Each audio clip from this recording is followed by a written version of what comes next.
Your company has embraced cloud-native microservices architecture.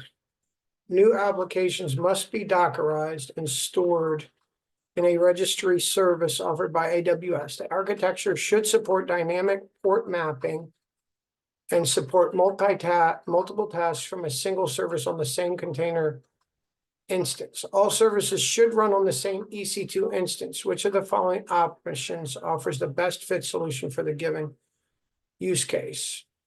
Application load balancer and ECS, application load balancer and Beanstalk, classic load balancer and Beanstalk, classic load balancer and ECS. Application load balancer and ECS. ECS is a highly scalable, fast container management service that makes it easy to run and stop manage Docker containers. For more control, you can host your tasks on a cluster of EC2 instances that you manage by, sure. Okay, a diagnostic lab stores its data on DynamoDB. The lab wants to back up a particular DynamoDB table data on Amazon S3 so it can download the S3 backup locally for some operational use. Which of the following options is not feasible? Use Hive with Amazon EMR to export your data to an S3 bucket and download locally. Use AWS Data Pipeline to export your table to an S3 bucket in the account of your choice and download locally. Use AWS Glue to copy your table to S3 and download locally. Use the DynamoDB on-demand backup capability to write to S3 and download locally.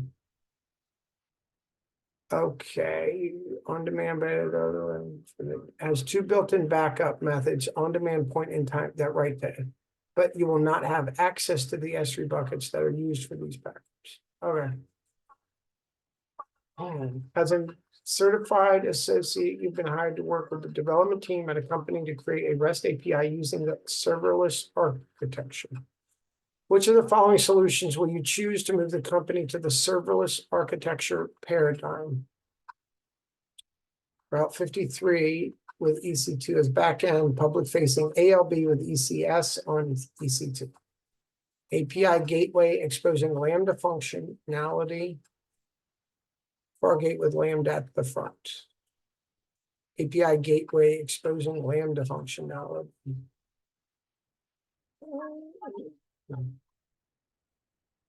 All right, I'm putting all the wrong ones here because this does make sense to me. A developer is defining the signers that can create signed URLs for their Amazon CloudFront distributions.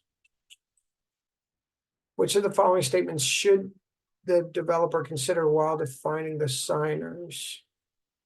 Forget CloudFront again.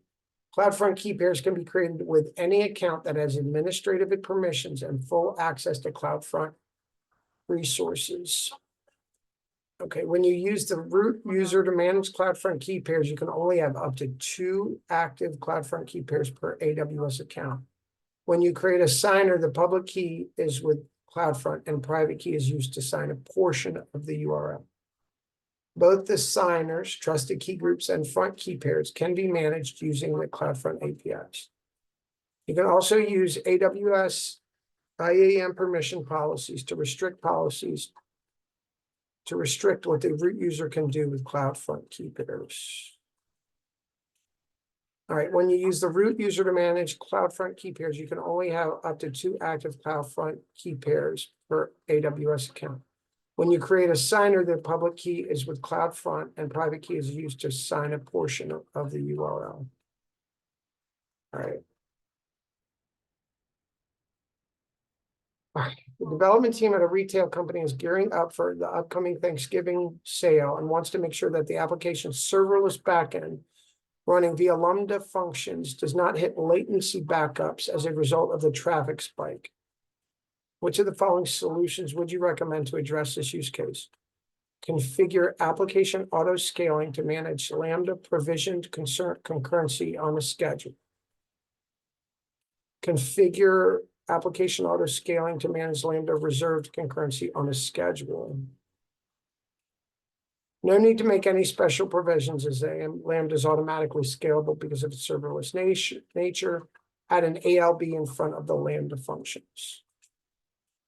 Configure applications auto scaling to manage Lambda provision concurrency on a schedule.